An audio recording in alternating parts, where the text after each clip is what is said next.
Bonjour et bienvenue à votre premier cours de mathématiques à distance.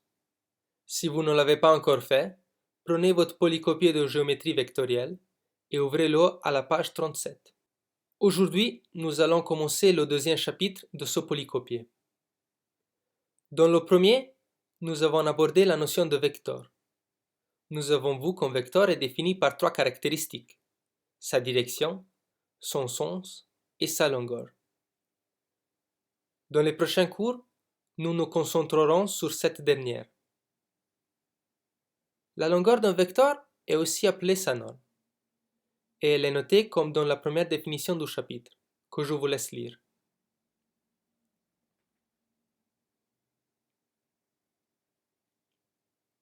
La norme d'un vecteur satisfait des propriétés intéressantes. Premièrement, le seul vecteur avec norme 0 est le vecteur nul. Ceci est une conséquence directe de la définition du vecteur nul, qui est le seul vecteur de longueur 0. Deuxièmement, supposons que A est un vecteur et K est un nombre réel. Alors, la norme du vecteur K fois A égale à la valeur absolue de K multipliée par la norme de A. Ceci équivalent à dire que la longueur du vecteur K fois A égale à la longueur du vecteur A multipliée par la valeur absolue de K. Ce qui fait partie de la définition de la multiplication d'un vecteur par un scalaire, qu'on a déjà vu à la page 8 de ce polycopier. Finalement, la norme satisfait l'inégalité du triangle, aussi appelée inégalité triangulaire. Pour montrer cette inégalité, nous pouvons nous aider avec un petit schéma. En appliquant la règle d'addition des vecteurs, nous pouvons dessiner un représentant du vecteur A, un du vecteur B et un du vecteur A plus B pour obtenir un triangle, lequel sommet on va appeler A majuscule, B majuscule et C majuscule. Nous pouvons remarquer que le côté AB du triangle correspond au vecteur A, le côté BC du triangle correspond au vecteur B, et le côté AC du triangle correspond au vecteur A plus B.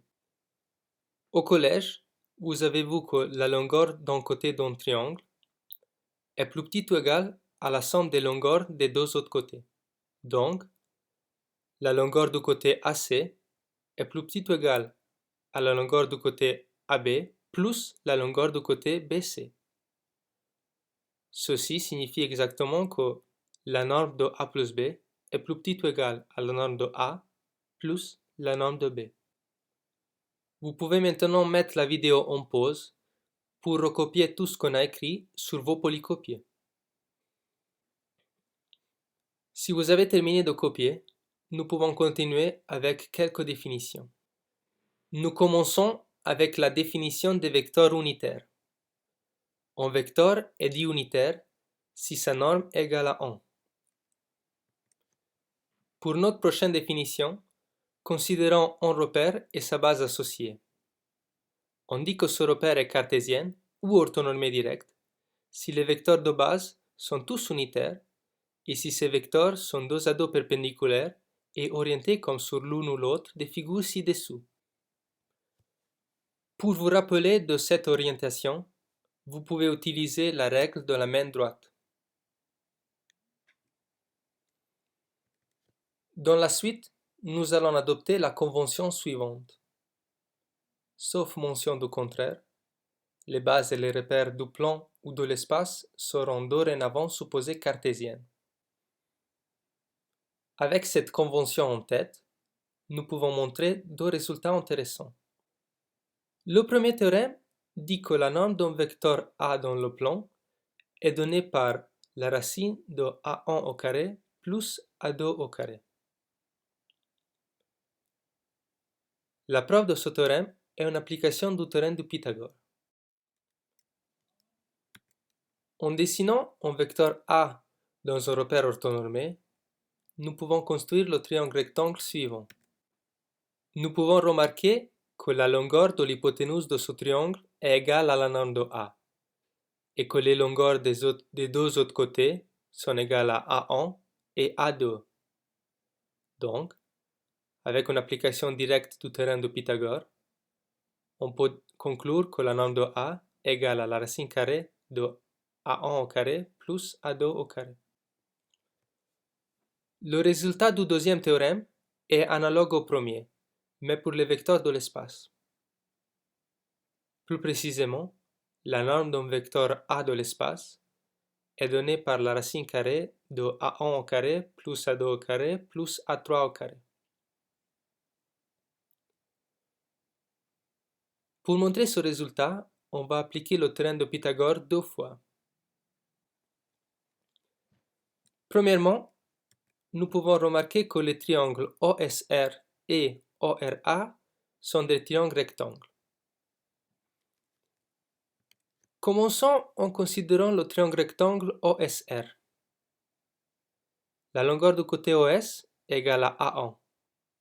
La longueur du côté SR est égale à A2 et la longueur de l'hypoténuse est égale à la norme du vecteur OR.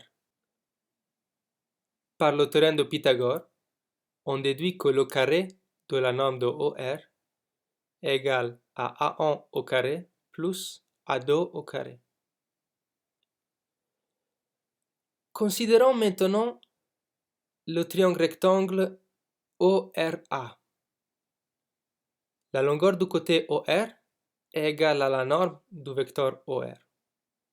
La longueur du côté RA est égale à A3 et la longueur de l'hypoténuse est égale à la norme de A.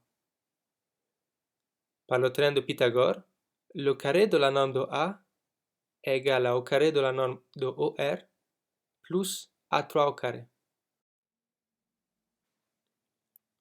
Pour conclure, on utilise le fait que la norme de A est sa longueur, et donc elle a une valeur positive, ce qui signifie que la norme de A est égale à la racine carrée de A1 au carré plus A2 au carré plus A3 au carré. Vous pouvez maintenant mettre en pause la vidéo et recopier tout ça dans vos polycopiés.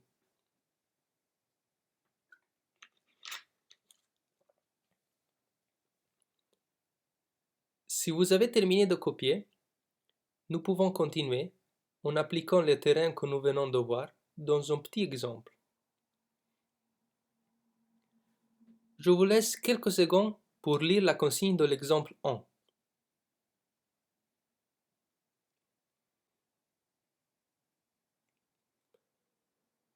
Nous commençons cet exemple avec le calcul de la norme de A.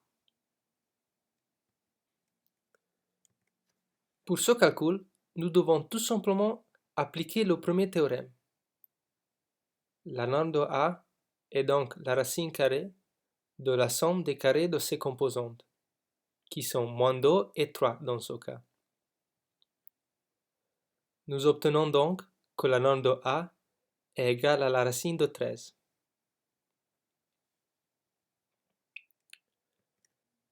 Avant de calculer la norme de V, nous devons calculer le vecteur V.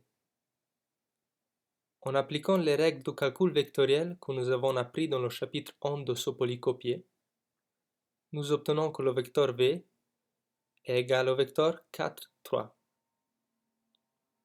En appliquant directement le premier théorème, nous pouvons conclure que la norme du vecteur V est égale à 5.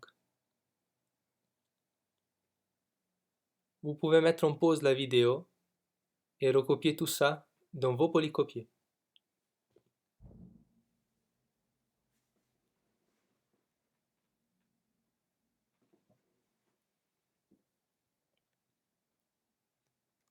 Si vous avez terminé de copier,